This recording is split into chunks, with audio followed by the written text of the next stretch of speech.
Hi, everyone. Welcome back to the Interact Podcast. This is a Builders episode. I'm here with my friend and founder, Ryan Robinson. Ryan is a blogger at ryrob.com for how many years now, Ryan? Whew, almost 15. It's crazy. Sheesh. Yeah, we're like in this the same amount of time. All right, 15 years as a blogger and then 2 years as founder at RightBlogger. Almost three. It's Three. crazy. My gosh. Okay, so now you're also a SaaS founder. So I'm stoked for this conversation. We've had a million conversations over the years, but this one in particular, I want to ask you about your entrepreneurial journey. And I've never asked you this before, but why are you an entrepreneur? Ooh, it's such a good question. I think the obvious answer for me is there is simply no other way. If I could put it a million other ways too, but there is simply no other way. Every time that I have held day jobs over the, past couple of decades since college for me, I eventually end up getting antsy. And I've learned about myself that I like to have new challenges all the time. And it's so much more fun to create those challenges myself than be handed challenges that I may not actually want from someone else in a job. That's, I mean, that makes perfect sense now, like as I think about your portfolio of work and everything that you've created. But how did you realize that? Like, was there a moment where you're like, I just can't, I'm sitting at this desk and I can't do this? I'd say my first, can we use four-letter words on this podcast? I try not to. Okay, I'll be clean. But My that's a first good question. OMG moment Yeah, yeah. was during college, actually, when we were in college around the same time, Hmm. and the Great Recession was happening. And my parents were entrepreneurs, both of them. My mom and my dad were entrepreneurs themselves, and so I had kind of had entrepreneurship modeled for me growing up. But then also during this super intense, tough time for most people who were in business, they saw like a massive drop in how their businesses were doing, and so I remember fielding this call. I'll never forget it. I was like 19 and I still have my mom's credit card to use for gas like once a month or something. I was working already, but I had this credit card from her to use for gas, and she called and she was super somber and had to tell me, "Hey, things are getting really tight. I'm going to need you to, not use the card anymore." And like, I just remember a flood of emotions. And like, one of the most prominent things that popped up for me was, oh my God, I need to be in control of my own financial destiny. And I felt that so viscerally in a way that I don't think you can fake it. You got to go through it in order to actually feel that. I can resonate with that story almost exactly. Um, that is a crazy experience to have, but it's interesting that you ended up. I mean, you run your own company, so it's the same category of work, but how does it feel more stable the way that you've built it? I basically get to control how much I earn based on how much I want to work. Really. It's not necessarily like in SaaS, there isn't necessarily this direct input of, oh, if I work 60 hours this week, I'm going to earn X more next week as a result. But there is this like buildup effect of, in the earliest years with RightBlogger, like we were clocking crazy hours doing things, trying stuff out, making hundreds of videos, publishing dozens of blog posts, and like swooping up the SEO traffic where we could, positioning ourselves for the LLM rankings, like doing all these things. We've really hustled super hard on that, and we're seeing the results pay off, but it's definitely slower. And so I've learned to be kind of a jack of all trades too. So my background is, I'm head of content, running content marketing teams. And so I keep a little bit of a standing relationship with other companies in the industry. And so when I need to, I'll just activate my little consulting dial and I'll turn that up and I'll take on a freelance project. Or I'm working on having a little mini agency now in a partnership with a friend who's got operational experience. And so I'm turning leads for that into agency clients. And I think the story is diversification. Like, to me, the number one source of income for my business changes about every 18 months. And Hmm. SaaS has been kind of in the lead for the last couple of years now, but rewind the clock 4 years and it was affiliate income from my blog. And then 2 years before that, it was course income from my blog. So it's really interesting to see how the roller coaster takes you on different rides. You do that really well, and I wanted to ask you about that too. Like, how do you spot those things as they're coming, or does it just become obvious to you at some point? Like, this is the next thing that's gonna be in demand. Like, you seem to tap into demand pretty well, so I'm curious about that. I think I'm pretty good at observing what my own behaviors are. And so as soon as the whole AI thing, like when ChatGPT launched, that was an OMG moment to where I was like, oh, this is something really big. What can I do using my core competencies, my audience, my particular like niche and flavor of doing things? And RightBlogger was kind of like the obvious, let's get something out where we're capturing an audience of people who want AI tooling for their blogs and their company websites and stuff. And then it's kept growing. Like we just this week released auto blogging, and we have a bunch more video related features coming soon because video is so much more important than it used to be. And so we're sort of tracking that. You know, it looks really, really shiny and pretty in hindsight, like, oh, look at the dots, how they connect here. But as I'm going through it, the best guide that I have is pretty much just what do I need and can I make something that services all the other people I know like me in this niche? Hmm.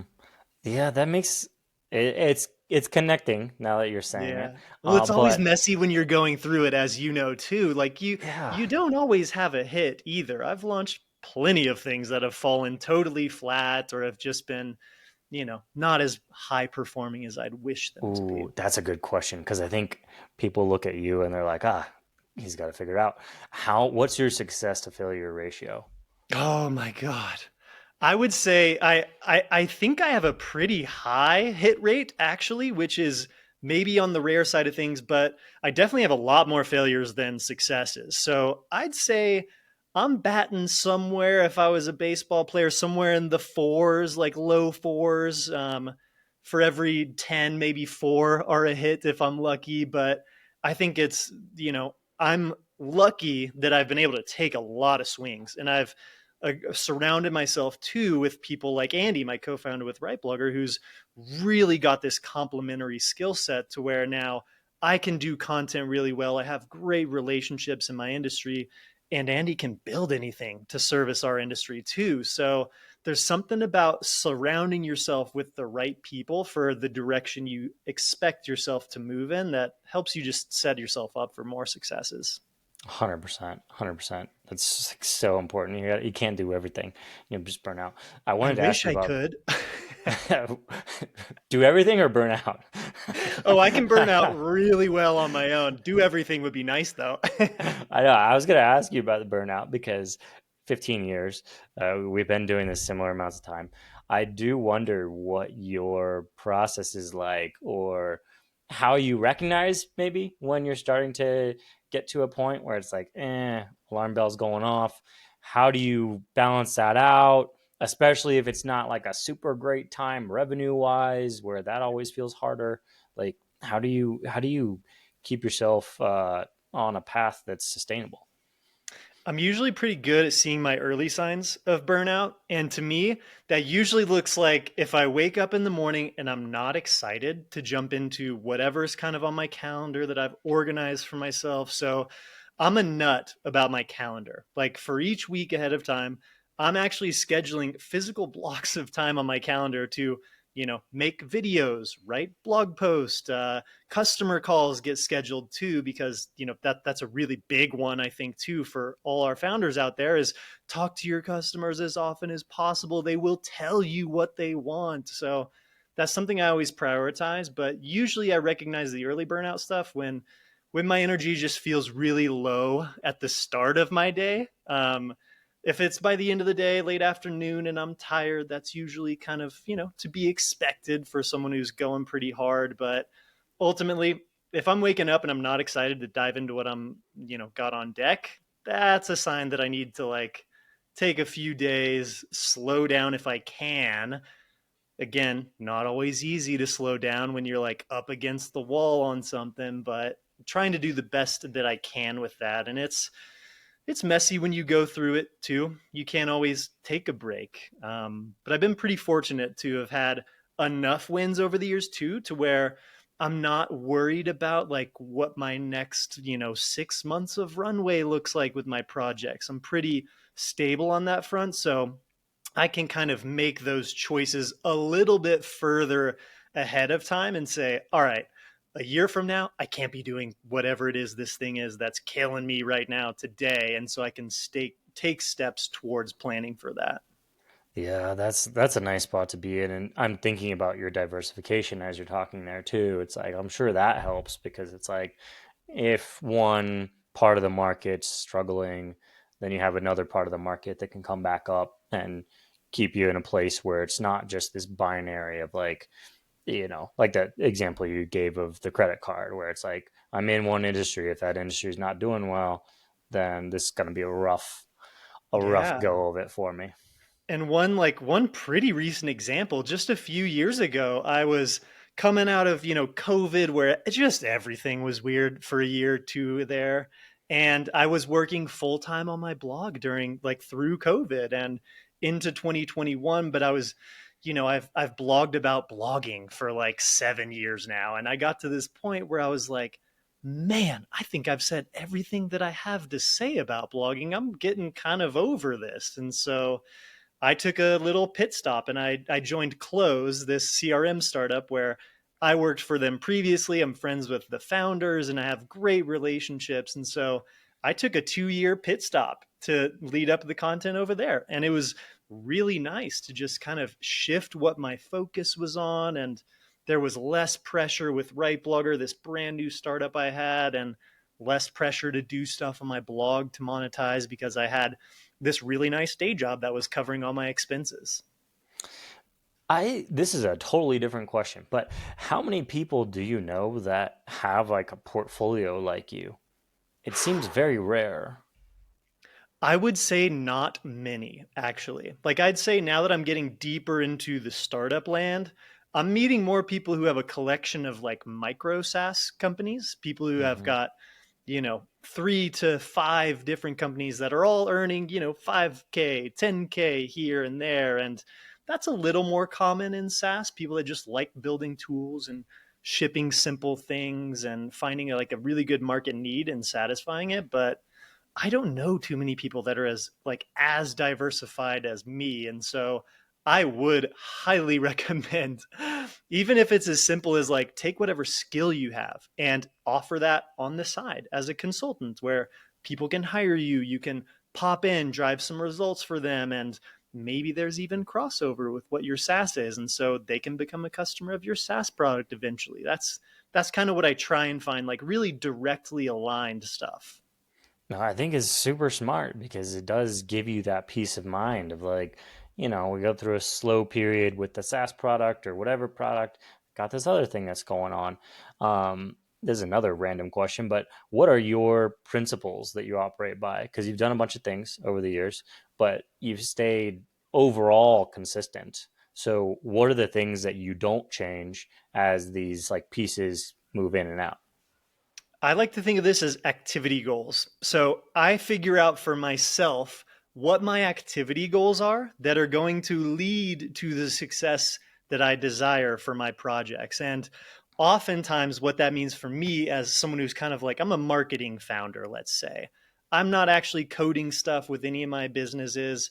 I'm making videos, I'm writing blog posts, I'm like networking to speak at events. I'm speaking next year at Croatia SEO Summit. And I'm trying to just plant all these seeds that I can to create a giant web of content online that all at the end of the day provides value, but leads back to one of my products or one of my service offerings. And that's like one example of activity goals. It could be something like sending X number of sales outreach emails a day because I know I'm going to send 10 emails and get 3 replies, and maybe one of those replies I'll convert into an eventual customer. So, figuring out, all these things come back to put in lots of reps at whatever it is you're doing, and you will get that feedback from the people that you're trying to reach.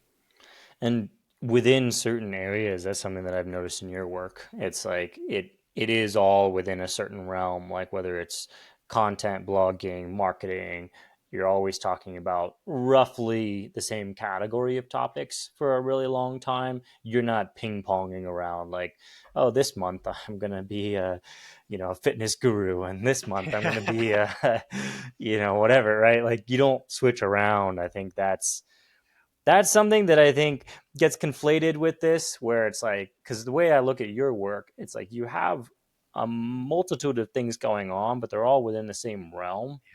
You're not somebody Everything that's, benefits each other. Like my mm, entire web of stuff kind of all supports one another because I have a lot of interests outside of like marketing that I could fold into my content, but I know that my time and my energy is limited. And I know that the best ROI I'm going to get is by going super hard on these topics and continuing to just kind of build up that portfolio of stuff that's supported by my existing body of work. And then what's very easy for me to turn on a camera and talk about. Like that is this like really like underrated thing that if you start talking about new subject matter, you have to kind of go through the whole learning curve all over again. And I look at everything I've done and I'm like, shit, I'm already here. Why don't I just keep focusing on this? I know, I know. I think that that's the number one thing that I see people messing up on, especially towards the beginning, is like something doesn't work after like a month or 3 months, and they're like, I guess I should switch topics. And it's like, honestly, what do you think about this statement? You can basically make anything work if you just do it for like 5 to 10 years. Completely agree. Like there is no way in which you will fail if you can sustain your motivation and your interest and discipline in like sticking to that topic area. Now, what the actual output is 5 years down the line from when you start is almost guaranteed to be different. At least it probably should be. You should be incorporating learnings and like the real feedback from the world. But if you're not putting your content out into the world consistently for a large amount of time, you're not really going to get that feedback in the first place. So, I think there's plenty of case studies and stories you could see of people who immediately explode. They have this meteoric rise, and like, those stories get glamorized, but 90+% of people, they're making it work. And, the overnight success story is 10 years in the making for most. Oh yeah, absolutely. How do you, so you have your activity goal, let's call it. How do you think about that in terms of daily or weekly or monthly or yearly output? Like, are you holding yourself to a certain standard on a weekly basis? Are you looking at it every quarter in the rear view? Like, how are you keeping yourself on track without making it like a prison, you know? Yeah, I love this too. This is like so in the weeds is amazing. This I don't get to talk about this stuff often enough. But for me, like I try and look at it week by week. When I try and like zoom out and plan for like months or quarters at a time, I find that so much ends up changing, even with the stage that I'm at, like somewhat far along compared to a lot of builders out there. I just try and focus on like, all right, if I make 5 videos a week, I publish 2 blog posts a week, I send 1 email a week, those are my minimums. And if I can do more, I will. Some weeks I can, but other weeks, I'm struggling to hit those minimum activity goals. But I know that there is such a lag effect to any new type of marketing campaign that I'm like introducing. Like right now, I'm launching a brand new series called Content Reviews. And I'm going to like every major SaaS company that I know and love. And there's one coming for Interact soon, by the way. And I'm making like full on content review teardowns where I go to these websites and I break down, hey, here's 5 things that you're doing great. Here's how you could do them better. And here's a few things that you're really stumbling on and what I would change about those strategies. And no real goal. I don't need to make a customer out of all these companies that I'm making videos for. I'm just trying to provide value so that anyone's watching, they can take these takeaways, apply them themselves. But then also, maybe 1 out of every 10 of these videos, I'm expecting to turn into some sort of relationship with the company too, even if it's just collaborations, partnerships. We do a joint webinar together that we both promote or something. There's a win looks like a lot of different types of things rather than just a sale. And I think having like a really long-term focus on just building good relationships with people through what my skill is, making content that I think can be helpful sometimes, that always tends to pay off. No, that's going to be enormously helpful. You can flip it for us where it's mostly things that we're doing wrong and Yeah. some things that are Yeah, I okay don't need to because sugarcoat it it for is, you. That I yeah, yeah, know. yeah. No feelings will be hurt.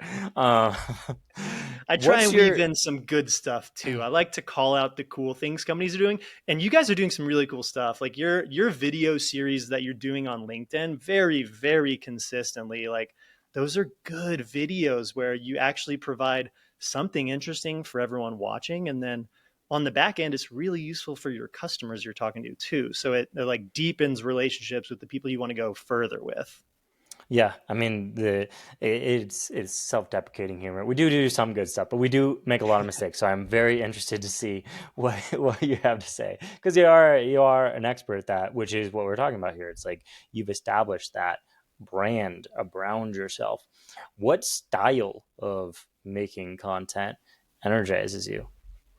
Ooh, to me, video these days. Like, I can only make one, maybe two videos a day and have it be like kind of my peak, like Ryan energy, the shit that I really like. And sorry about that. The energy I really like in my videos. Like, it takes me a lot of energy to show up and like really present my best, strategic mind on the content and then also energy, right? Because people want the combination of education and entertainment. They're not going to sit around and watch a 10-minute content review video from someone who's kind of boring them as they go through. So I'm very aware of what people tend to want in their content these days. And, you know, 10 years ago, blogs were the way to deliver a lot of this information.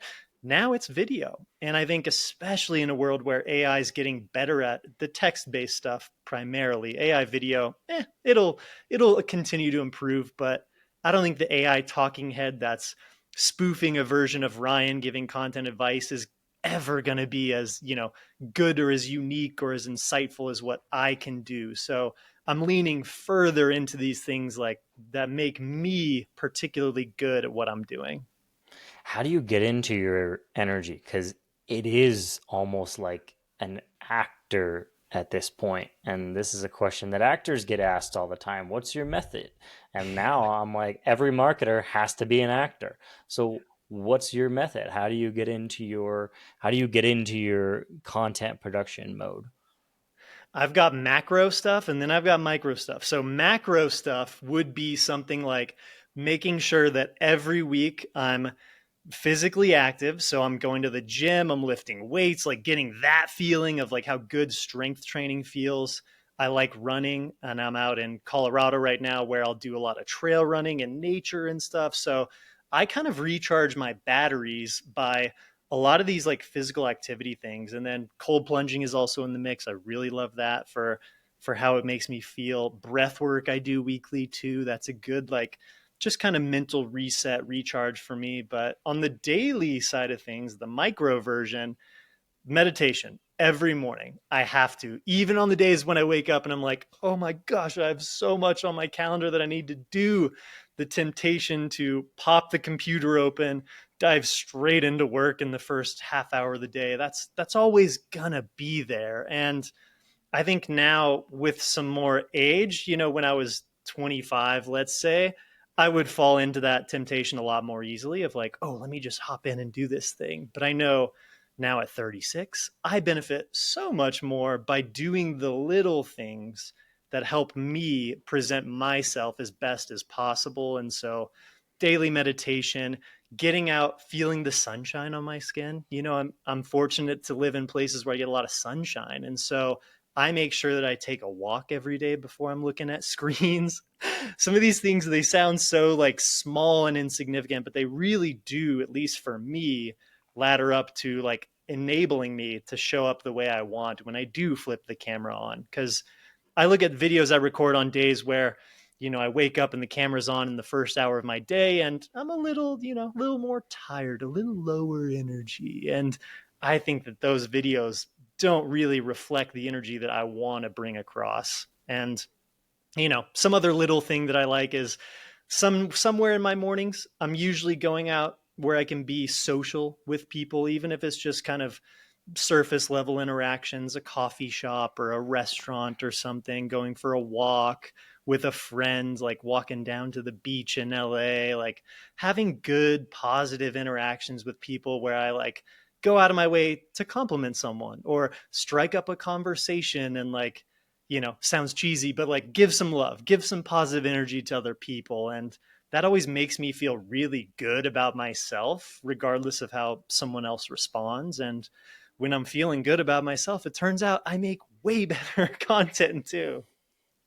Yeah, absolutely. I like those, and I like that none of it has anything to do with like, oh, I do an outline like this, and then I write my script like this. It's like it's the Yeah. build up, it's the This is the practice. stuff behind the stuff. And it, Yeah, it turns out it matters more for me.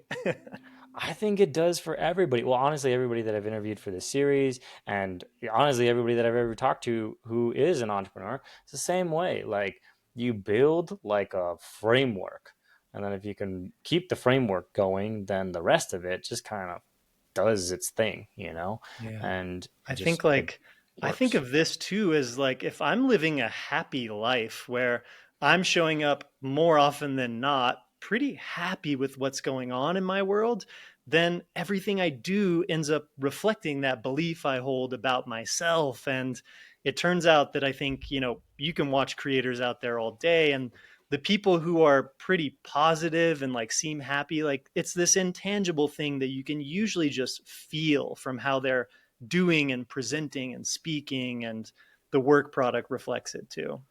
Especially if you're going to be going for a really long time, right? Like you could pull it off for a short amount of time if you do hit that overnight success.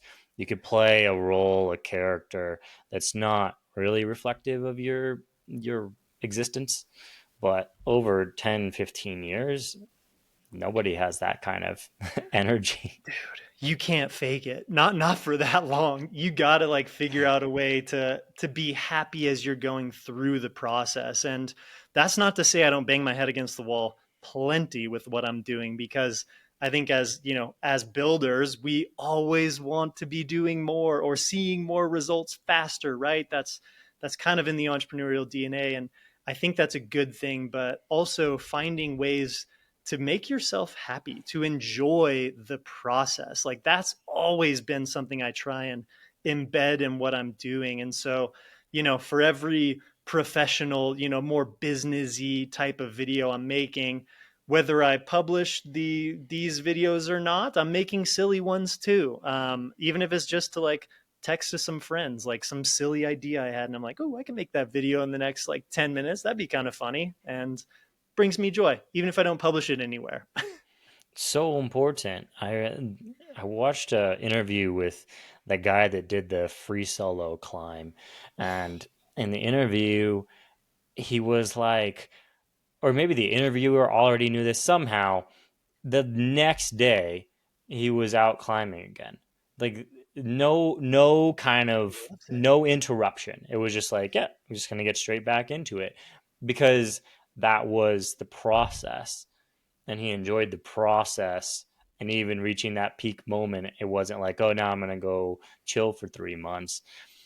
How do you work that into your workflow? Like, how do you think about that? I guess, like, do you think about that idea of like, no matter what happens, if we're having an absolutely killer quarter or it's down or whatever, like my focus is on my process, what I'm doing on a day-to-day basis. Is that something you think about?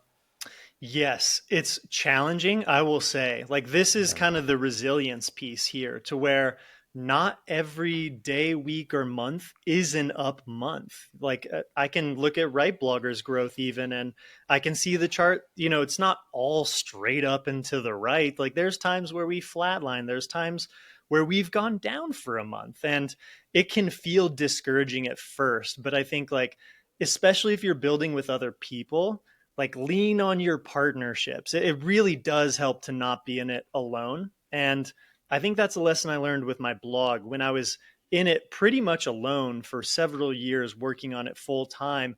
I would ride that roller coaster of the downs really, really hard. Like if analytics traffic's going down, if revenue's going down, sometimes I'd have the doom and gloom feelings, but I can always kind of bring it back to, oh yeah, that's right. If I do my activity goals, I know that eventually things will turn back around, and generally that proves to be the case. And not always will it work, the same exact formula of how I was doing my marketing.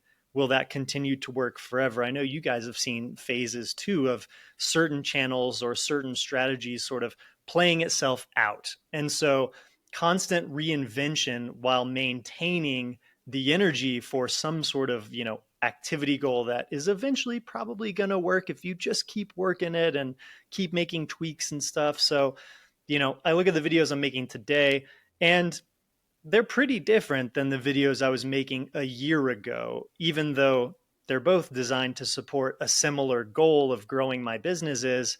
What that is does kind of have to evolve for multiple reasons. I think the market changes in terms of what it wants, what people actually want. And then also, I change too. I get tired of doing stuff. And so I need to kind of constantly reinvent in order to keep myself interested in it.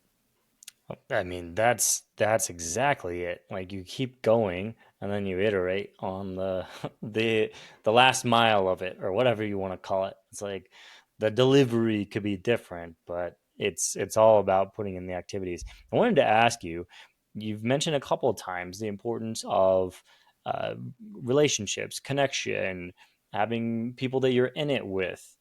I 100% agree, but could you put more words to that, because it's something that people don't think about, but it's so important. What role does that play in your experience? It is so important to have people in your corner that lift you up when you need it, and that you can also fill that role for them too. If you have a business partner where you guys spiral together in the tough times, that's not something that's going to be sustainable for the long term. Now, it's okay if you have a couple days of spiraling. I get that. I've been there, but you do need to have someone who can lift you up when you're feeling down or discouraged. And you need to have the capacity to do the same for the other people on your team too. And I think that that can kind of like play out in a lot of different types of ways. But, one kind of specific example that we've had during RightBlogger has been like we had this huge surge in our first like year and a half or so of growth going straight up into the right. And then we didn't really iterate too much on our product for like a 6-month period. And then on the back end of that, we saw that play out in the numbers. We flatlined, and we had to kind of like breathe more life into both the product and the marketing. And so a reflection of, the videos I'm making today, that comes from my partner lifting me up and giving me ideas on other types of content strategies we could try out. And then, you try some stuff out, you see what works. But the videos I'm releasing today are a result of like me being lifted up and like me choosing also to kind of revitalize my energy and bring it back full circle. And we're starting to have like another kind of like growth moment as a result too. So it's funny how these things all play out, and they're all so individually unique, and it's almost hard to give blanket advice on this type of front. But having people in your corner, whether they're actually in your business or, Josh, something I've learned from you is the power of having a coach, someone who's not directly invested in your company having any sort of outcome, but they're invested in you being happy and doing well and continuing forward. And so I think what that looks like, those people in your corner, can come from a lot of different areas of your life. It could be a coach, a partner, a friend, a parent, even. I've gotten a lot of good advice and inspiration from all these different types of people over the years. And I think it's really important to identify early on who these people are in your life. And doesn't need to be some sort of formalized agreement or relationship you have, but keeping those people in your corner, and doing things that are also additive to their lives too. That always pays off, is if I can just help the people that I like and know, then I feel good too. And I end up benefiting from that in the long term. Dude, that's thanks for putting words to that, because that is, it's so overlooked. And as I look at your career and your portfolio of work, it makes perfect sense. There's this backbone behind it that's not just riding the waves of success and failure. Because that RightBlogger example, that's like every business ever. Like growth, if you zoom enough out, then sure, yeah, it's like a straight line. You zoom in, it's these spurts and stops, always. And It if is. it's the only thing that you have to rely on, I genuinely don't think you can go through it by yourself. Like, I don't think you can. I don't think anybody can. And so it's cool to hear the structure that you have around that. And I know you put a lot of energy into it too, which is super important. You can't just put all your energy into like trying to push the number up the hill. Yeah. Doesn't work. And there's like such a, especially in software, there's like such a lag effect too on the things you're investing in today. Oftentimes don't pay off for like, 3 months is on the very early side, I find. And somewhere in the 3 to 12 month range is when I really sort of know, like, all right, is this actually working? Is this actually moving the needle? And so I'm a big fan too of having multiple experiments running at the same time, um, at least as much as possible. If you have the energy for it, if you have the support systems for it, having a couple of things, maybe more than a couple even, but somewhere in the 2 to 3 range of marketing strategies that I'm working on at the same time, just to kind of see which ones are actually paying off. But hindsight is only when you get to kind of realize which ones are the real winners. I know. And then as soon as you get perfect hindsight, then it changes and you got to start over again. So it's Yep. like you, That's how it always goes. Like the even the best, most effective sort of game plans and strategies I've had, none of them last forever. And no, especially in software, like AI exploded a lot of business models out there, but it also created a lot of opportunities for people. So I encourage anyone who's watching, listening, like take the optimistic side of this, because if you choose to be kind of woe is me, AI destroyed my business, that whole narrative, then you're going to allow that thinking to direct your own personal narrative, and it will play out in that way versus how can I look at this, what's changing in my space as an opportunity? Should we pivot the product? Should I try a new marketing strategy? Should I come up with something else to experiment with? And so I'm always running multiple experiments at the same time. And, it sounds very organized, but when you're in it, it doesn't feel so organized. It can feel pretty messy, but I just refer back to activity goals. Lean on those activity goals and then allow for enough time for the experiments to play out.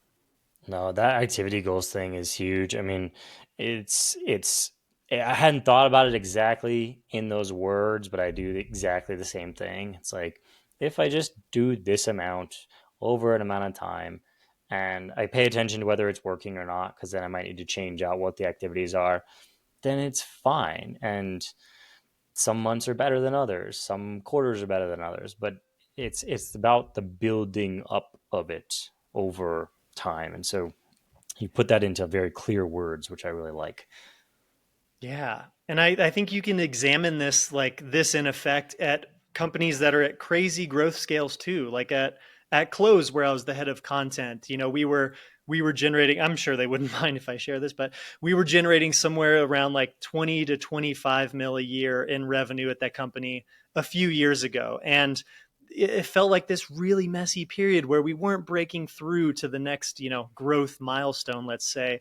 Consistent, steady, slow growth, but every company, we want that explosive stuff, right? We want to start doubling revenue year over year. And it took them a couple of more years to basically crack that code for what works in terms of product and marketing mix for today. And fast forward a couple of years from when I was there, they are now like crushing that. They're doing that 2x year over year type of numbers now. And it does just take time and repetition. So, find that experiment balance that works for you, and then put in the reps until you really know if it's working or not.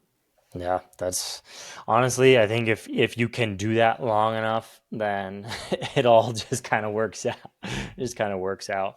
Who are your I don't know, your Mount Rushmore in terms of who you look to as influences? Like, because clearly you think deeply about this stuff and like you have a really strong ethos of how you're going about it. Who do you look to? Well, you are actually on my Mount Rushmore for this, which is so Yes. fascinating to be on your show. But yeah, you're someone who I've gotten so much inspiration from. And this thing that you've done with Interact is really impressive to me because it has been essentially a 15-year journey for you of the line not being straight up, like very much not straight up. And you guys have gone through like really tough times too, which is so relatable. And it's cool how transparently you share about this stuff. Maybe not the moment you're going through it, but you always do these retrospectives where you talk about what you've learned from this particularly, tough chapter, let's say, and then you also share what you've won from the wins. And I think that that's really something I've taken a lot from. So everyone watching and listening, follow Josh more closely if you aren't already. And then someone else on my Mount Rushmore that I have to shout out is Stelly, the CEO at Close. He's someone who's built something really amazing. They're a 100 plus person startup now in a really crazy competitive niche, but they've figured out how to be a CRM that provides a ton of value to their customers. And I've gotten to be really close to his journey with Close since, gosh, like 2016 or so, coming up on 10 years. And so I've gotten to really see like how tough it actually is and how many really difficult decisions he just had to make, how many different iterations the marketing team has gone through, the sales team.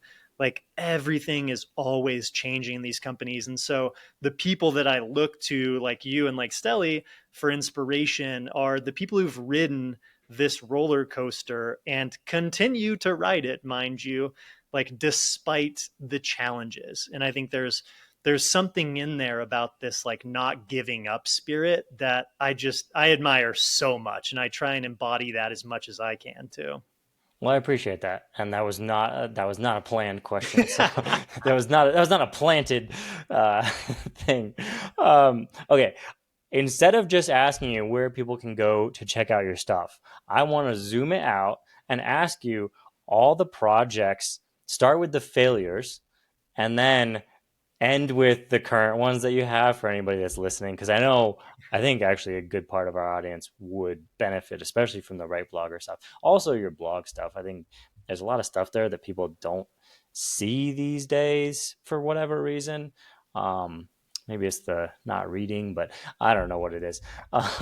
You have a lot of good content on there. So end with those, but start off with the ones that haven't worked because I'm curious.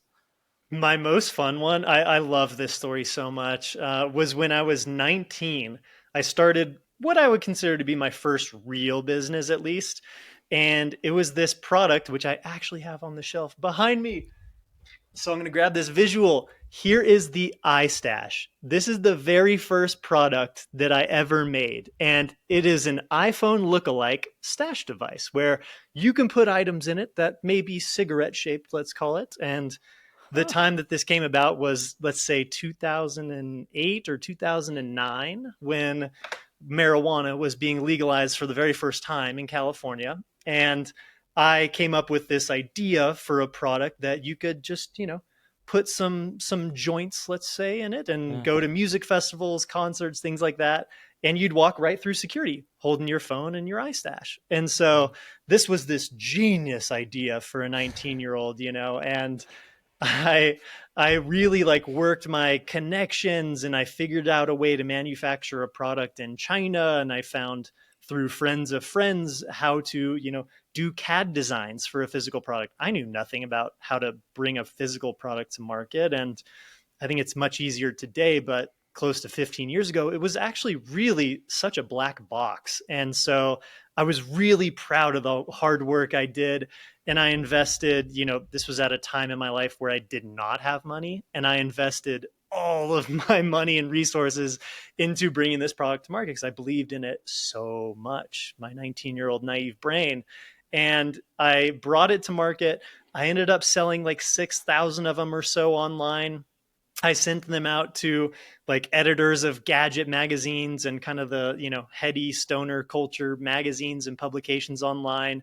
And so I started by, let me give this away to people who have influence and see if they like it. And I actually met Andy, my developer for RightBlogger, my partner today. I met him because I made the iStash. He bought one off my website when he saw it on a gadget magazine that I got because I sent out a bunch of free ones. This gadget magazine did a review of it. Andy bought one. He did a review on his YouTube channel because he was early on YouTube. And I connected with Andy. I like just really nurtured this relationship with him because I loved what he was doing with his channel, and he had a bunch of websites, and I was like, ooh, this nerd is super cool. I like him. I really vibe with him. And so I've been able to build extra businesses over the course of my lifetime because of this first silly one. Now, this business, the iStash, totally crashed and burned and failed. I have a hilarious breakdown story published about it on my blog where you can read all of the details of the story. Troy Polamalu, football player for the Steelers back then, his assistant somehow got my phone number, called me, and ordered one discreetly for him. Hopefully he doesn't mind the shout out on the internet now. But yeah, I sold like 6,000 of them. I sold a bunch of them to coffee shops in Amsterdam, and they were on shelves there. But ultimately, I didn't understand anything about a physical product business. And so the margins on the product were too small. I ended up losing, at the end of the day, I ended up losing like $6,537 or something. And the title of that article is How to Build a Product Nobody Wants and Lose $6,537. So it's a really fun recap post that maybe I should do a video for now that we're in the age of video. Dude, you But have to do a video. That is I think it'd be incredible. funny. I love that story.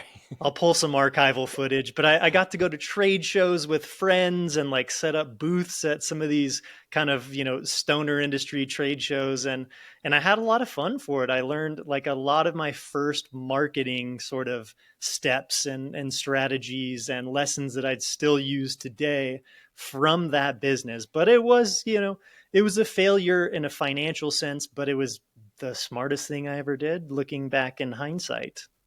That is an incredible story. You got to make a video because that would do so well visually because of the product, and like if you have archival footage, you got to do that. You got to do that. Bet. Okay, so now the things that are working, I think Right Blogger is probably the most relevant to our audience. Tell us a story about it because I think it's an interesting origin story that you guys have. Give us a little of the background there. Yeah, RightBlogger was born out of essentially my blog. So, I 7 or 8 years ago, I sort of transitioned what my blog was about, and I started teaching how to build an audience, how to monetize your audience online, all stuff that I was learning through my kind of personal experiments and through my day jobs. I was teaching marketing, and then it kind of became a no-brainer. Like, oh, I'm getting 10, 15,000 people a month to my website. People are starting to ask me, Ryan, how are you doing this? Because I was always very transparent. I would publish income reports that would have screenshots of my analytics and my financial earnings and stuff, whether it was sponsorships or freelance clients in the early days. I was just really open about how my business was going. And I think people really gravitated towards that honesty and that openness. And that's something I try and incorporate in everything I'm doing. But fast forward to when ChatGPT explodes on the scene, like 3 years ago, actually, kind of right about now, 3 years ago, I had this audience with my blog of 500,000 or so monthly readers. I had grown it to this point where it was this really well-established resource in the blogging niche, and I had an audience. And I was thinking, okay, what else can I do? I'd sold courses, I had a podcast, I did a lot of things to monetize my audience previously, but I love software. I want to get into this software thing somehow. I got to try out this SaaS thing. I've like done marketing for SaaS companies for so long. I think I know a thing or two about it. Turns out it's a lot harder than it looks on the surface. But RightBlogger, we rolled out really quickly once OpenAI released their API for the first time, we realized, oh, we can make these tools like Ahrefs and like SEMrush that were previously really difficult to replicate. Like the first versions of those products, those two like kind of behemoths of the SEO industry, those were really like gate kept by complex development, and the product would have been really difficult to replicate. But with AI, we were able to start doing these types of things. And I was looking around at who, in my audience might be interested in something like this. I sent out some emails kind of testing feelers like, hey, if I, made some more budget friendly tools than the Ahrefs and SEMrushes of the world, would you guys buy? And I got a ton of replies to those first emails. And AI was brand new at this time too. So it was super exciting. And we decided, all right, I got 100 people raise their hands and reply to this email. Let's just build our most basic MVP we could. And I think in hindsight, looking at that MVP we shipped and asked people to buy, it's embarrassing how basic the product was. But you should be embarrassed by your first MVP, otherwise you waited too long. And I took that advice to heart from Stelly. He was like, you should just ship this, stop worrying about it being perfect, ship it, see if people actually vote with their wallets. And our first couple of weeks, we pretty much immediately got like, I think 1,000 to 2,000 in MRR right out the gates. And so that to me was like validation done. And then we focused on working on like what an actual, like more fully baked product would be. And, we've had ups and downs since then, but now we've really found our niche, and it's taken 2.5 to 3 years to really find our niche of being auto blogging software that doesn't publish AI slop to your website for you. And we have so much built into it that makes sure you and your lived experiences, your examples, what makes you unique and special is baked into the content you create. And I think we do this way more effectively than the other tools that I see out there, especially from the automated perspective. That's massive because I think that story, I'm just following it. Obviously, we have our own story. Ours took probably twice as long, and I'm like, you took a lot of the lessons I think from a lot of other people and went faster, which hats off to you. Good job. It's like It never feels like it's fast enough, though, I when know, you're in right? it. It Everyone's feels like, oh, painfully slow, it even should be still. 12 hours, then I should have $1 million. Um, Exactly. that'd be great. We Maybe got to there's figure good. that one out. Yeah, well, let's do that. And But then we'll teach I people how to do it too, and that'll be the next thing. exactly, yeah. Or we'll fake do it and teach people how to do it. Well, that's shockingly common online, I unfortunately. know, I know. Yeah, let's not name any names so we don't get sued. But it is a journey, and like that story of going through, you built a product, you launch it, initial success. After a year and a half, slow down a bit, retool, rethink what does the market actually need now, and then you're dialing that back in. That is the story of entrepreneurship, and that's awesome. I think that's like exactly where I want to leave people. Definitely go check out RightBlogger. It's a great product, and I like your analogy there, where it's a lot of these tools that used to be very expensive, and especially when you're starting out. I mean, we never used them because it was like I can't afford this, $100, $200 a month for these tools. It's But then you crazy. are offering similar things at a much more friendly price point. So that's awesome. So yeah, anybody listening, definitely check that out. Thanks, Ryan. This was really awesome. This is a treat to get to interview you and hear all your stories. Hey, thank you. I really appreciate it.